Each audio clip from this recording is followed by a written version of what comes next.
కార్యక్రమాన్ని వీక్షిస్తున్న మీ అందరికీ నా ప్రేమపూర్వకమైన శుభాకాంక్షలు తెలియపరుస్తూ తండ్రికి మహిమ. మరొక కార్యక్రమాన్ని చేయగలిగే కృపతాన్ని మనకిచ్చారు. ఆరోగ్యాన్ని ఆయుష్ను పొడిగించిన ఎలోహింకి మహిమ చెల్లిస్తూ తండ్రికి మహిమ. ఒక పాట విందాం. పరమ తండ్రికి మహిమ. హల్లెలూయా.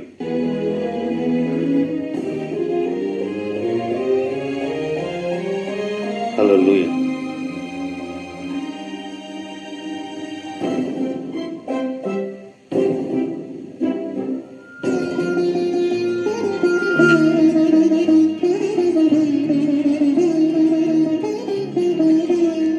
మానవుడా కారణ జన్ముడా, నీ జన్మకు కారణముంది. మానవుడా కారణ జన్ముడా, నీ జన్మకు కారణముంది. అర్థము తెలియక నీవు వ్యర్థముగా బ్రతకకు. అర్థము తెలియక నీవు వ్యర్థముగా బ్రతకకు. పరమార్థమున్నదని అశు కొరకు బ్రతకమని, పరమార్థమున్నదని ప్రభు కొరకై బ్రతకమని. మానవుడా కారణ జన్ముడా, నీ జన్మకు కారణముంది. మానవుడా కారణ జన్ముడా, నీ జన్మకు కారణముంది.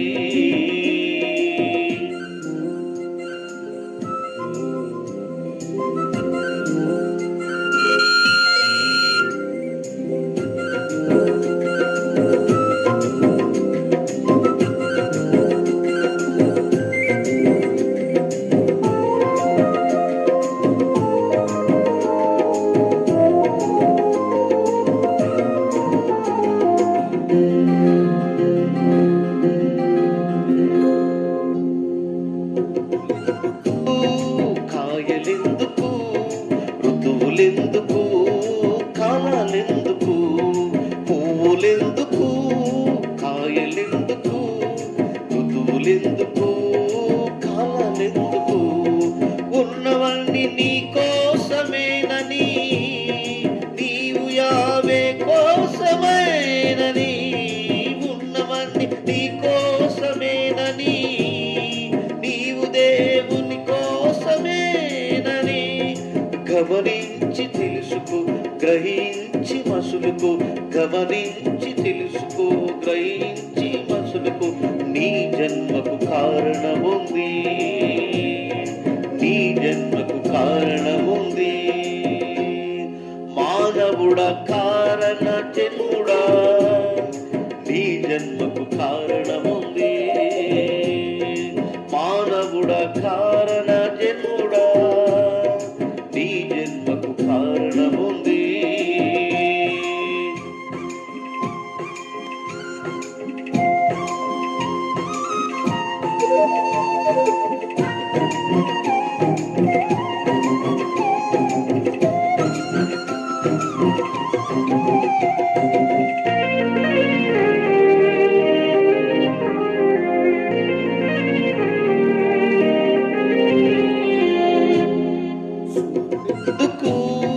చంద్రుడెందుకు, రాత్రులెందుకు, పగలు ఎందుకు. సూర్యుడెందుకు, చంద్రుడెందుకు, రాత్రులెందుకు, పగలు ఎందుకు. రాత్రి పగలు యావే చేసెనని, ఆయావే పని నీవు చెయ్యాలని. రాత్రి పగలు యావే చేసెనని, ఆయావే పని నీవు చెయ్యాలని. యాశ్వని ప్రకటించి పాపిని రక్షించి, ప్రభుని ప్రకటించి పాపిని రక్షించి పరలోకం చేర్చాలని. ఆ పరలోకం చేర్చాలని. మానవుడా కారణ జన్ముడా, నీ జన్మకు కారణముంది.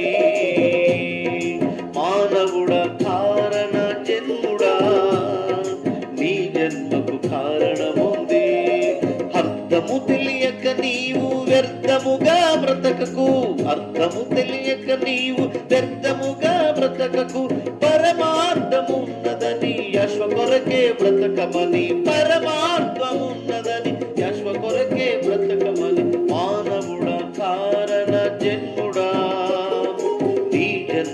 కారణముంది, మానవుడ కారణ జన్ముడా, నీ జన్మకు కారణముంది.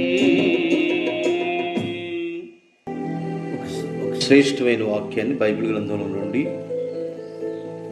2 సమూయేలు గ్రంథము 22వ అధ్యాయం 34వ వచనంలో, ఆయన నా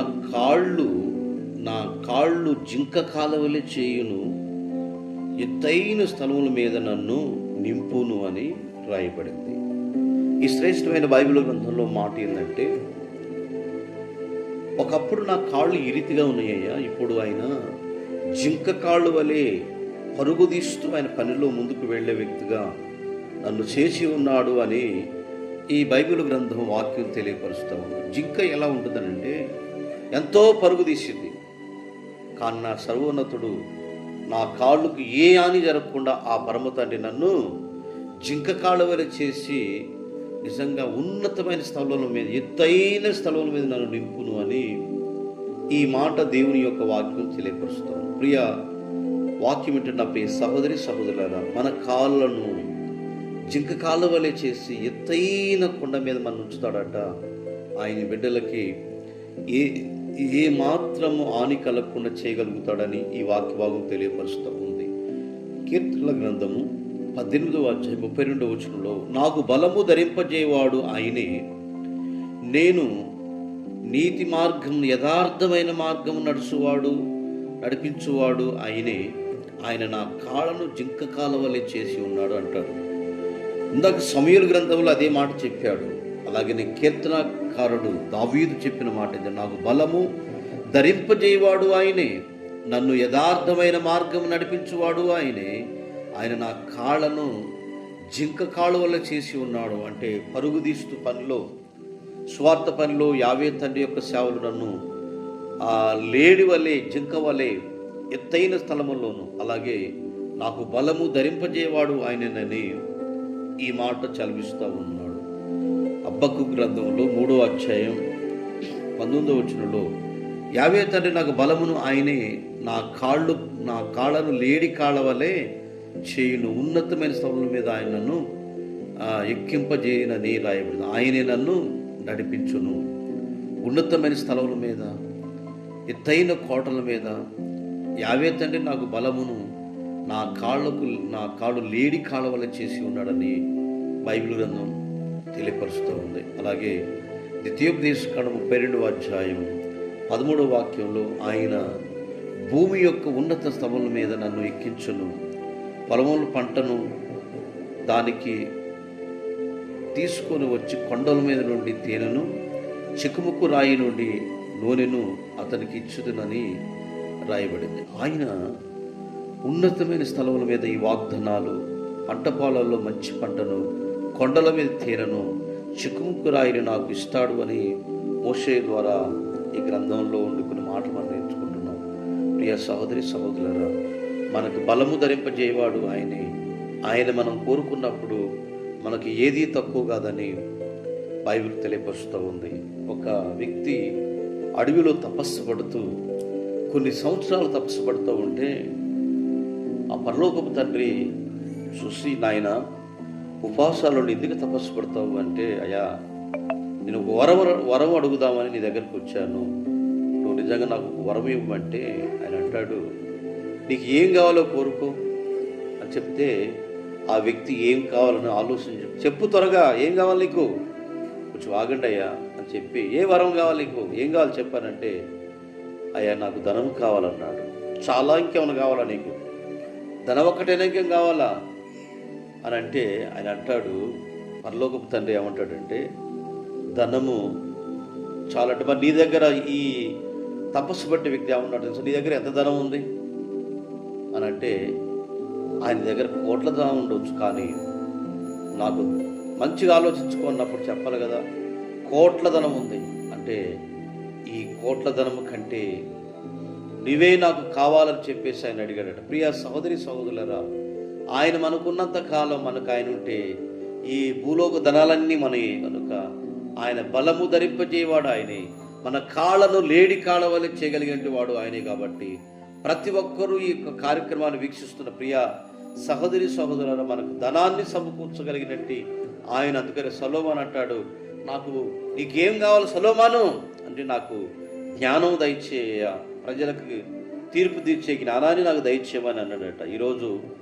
ఆయన మనకుంటే మనకు జ్ఞానము, డబ్బు, ధనము అంతా కూడా ఇస్తాడట. అందుకని మనం ఆయన కోరుకుంటే, ఆయన మన ఇంటికి వస్తే, ఆయన మనతో జీవిస్తే, మనం ఆయనతో ఉంటే మనం కావాల్సిన ధనాన్ని ఆయన దగ్గర తీర్చుకోవచ్చని ఈ లేఖ భావన తెలియపరుస్తుంది కనుక, ఈ లేఖనాలన్నీ కూడా శ్రేష్టమైన గ్రంథాలు అయ్యే తెలియపరుస్తుంది కనుక ప్రార్థన చేసుకుని, మహాగణుడు విని తండ్రి, ఈరోజు నాయన నువ్వు జ్ఞానాన్ని ఇవ్వగలిగేటి వాడవు, ధనాన్ని ఇవ్వగలిగేటి వాడవు, నువ్వు మాకు కావాలయ్యా. మా కాళ్ళను లేడి కాళ్ళ వలె, జిక్క కాళ్ళ వలె, దుప్పి వలె, అయ్యా ఇదిగో తండ్రి ఎత్తైన కోటల వలె మమ్మల్ని ఉంచుతానన్నావు కనుక నీ బిడ్డలను అయ్యా కోరుకునే విధానంలో తేడా లేకుండా తండ్రి, ప్రార్థన ఆత్మ కలిగి అయ్యా నువ్వు కావాలని ఎందరైతే ఎదురుస్తున్న వారిని అందరినీ ఆశీర్వదించి కృపతో నింపి బలపరచమని, మేలుతో నింపి సహాయం చేయమని వేడుకుంటూ మా మనవులన్నీ నీ కుమారుడు దగ్గర తల వంచి వేడుకుంటున్నాము తండ్రి. ఆమేన్. పరమ తండ్రి, ఈ కార్యక్రమాన్ని వీక్షిస్తున్న మీ అందరికి షాలోమ్ అండి. ఈ కార్యక్రమాన్ని సబ్స్క్రైబ్ చేయండి, లైక్ చేయండి. నిజంగా తండ్రి యొక్క సన్నిధిలో ఈ కార్యక్రమం అనేకులకు తెలియపరచిన తండ్రి మాటలు దీవించుగాక. మిమ్మల్ని, మీ కుటుంబాలను ఈ కార్యక్రమాన్ని వీక్షిస్తున్న ప్రతి వారిని దీవించుగాక. ఆమేన్. షాలోమ్.